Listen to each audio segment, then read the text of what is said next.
hot today. Here I am at, you can see up there, as this truck goes by, I'm in Marengo County, Alabama. This is the county that my grandfather was born in, my great-grandfather as well. I'm at the county seat in Linden. Here you can see this placard behind me that talks about the founding of Marengo County and created February 7th of in 1818.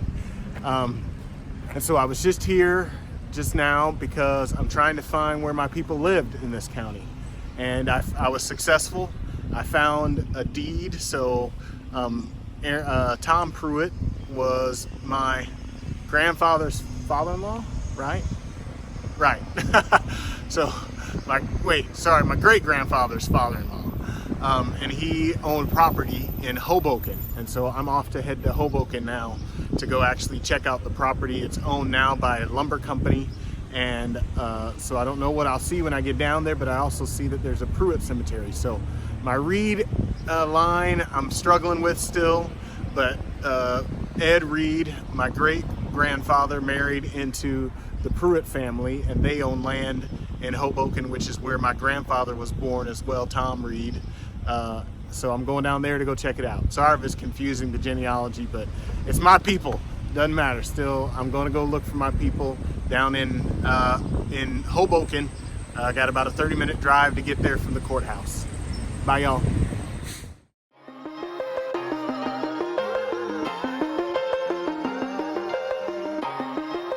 So I'm now walking. Oh my goodness. So my car couldn't go past a certain dirt road. There's a block. So now I'm hiking in the woods here near Hoboken, Alabama, to see if I can find the Pruitt Cemetery. It's going to be really tough to find. I already found out. I stopped at one place where the road ended, and there was a woman who was in the neighborhood who came up and told me that the Pruitt Cemetery is not accessible by road. And so I've driven around. She gave me some other directions, and now I just parked the car and decided to go for a hike. So I got time. I hope that this adventure turns out to me actually getting to the Pruitt Cemetery. I don't know if I'm even going to be able to find the property that Tom Pruitt owned. So I'm just going to go on a hike. Figured no time like the present to get more steps in. So, bye. So as you can see, it's hot, and I'm getting my handkerchief on my head because it was the flies and other insects. But it's interesting because I'm coming to this area right now that it's a clearing, and I'll have to follow the tree line around to get to the cemetery. But interesting is just earlier today when I drove and came to the end of a road in a neighborhood, it was actually close to here. I could have walked a lot shorter distance from where I parked earlier than where I park now to walk through here. So we'll see if I can get there. Wish me luck. Oh, by the way, here's this cool little like cabin thing right there. What is that? Really cool. Anyway, I'm having a good old time today. Okay, I did make a wrong turn just now. So I gotta go back. I know exactly where I'm going though, which is good. Those days as a scoutmaster and hiking and orienteering have served me well. I'm using my compass even here. So on to the cemetery, find my family.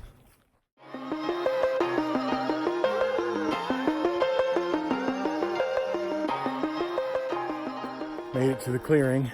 If you can see back there, let's point to it, is the house that I parked at earlier. And I could have just walked over here from there. So in the clearing, headed back along the line of trees, and got something on my eye, on my glasses. That's kind of cool. I just came through some thick stuff back there. But I just found the road that's over here I need to follow. That's gonna take me to Pruitt Cemetery. This is a serious journey, y'all. This is, I'm getting all kind of things grabbing me and sticking me and stuff like that. So let me orient and I'll catch up with you when I get there. I was wandering around that open thicket back there, that open patch, and I think I finally found it actually. I see one headstone in front of me right now. I'll switch over so you can see it. Here it is. I've walked about 45 minutes to an hour to find this headstone. So let's see what it says. Charles Coulter Davis, born in Brooklyn, New York, 1860, died 1867. So let's see if you can see that. There's that one. When I turned around, I found this one too. But I don't think it's legible, so I'm gonna have to do some work on it. But look around me, y'all. This is where my ancestors were laid to rest. I'm sure there's some others around here. This is obviously hallowed and sacred ground. They've got these little pink things on the trees, so I think we'll be good to, hopefully it'll be safe and protected from the loggers. So there's that one, and then that other one. As you can tell, I'm dripping with sweat. It's hot out of here. I don't even know what the temperature is. It's humid. It's Alabama, so what do you expect? But just wanted to capture my feelings while I'm in this sacred space with Charles Coulter Davis. Didn't find any Pruitts yet, and I unfortunately don't have enough time to continue to dig around. I've got to come back though. This place is calling me, and I need to know where my family is from. Glad I could make it here. I used billion graves and recorded the location of this headstone. I'll transcribe it and upload it there, so somebody in the Davis family may be able to find him and know that he's in this Pruitt Cemetery, even though he died in 1867. It's just nice to know that these people can be remembered.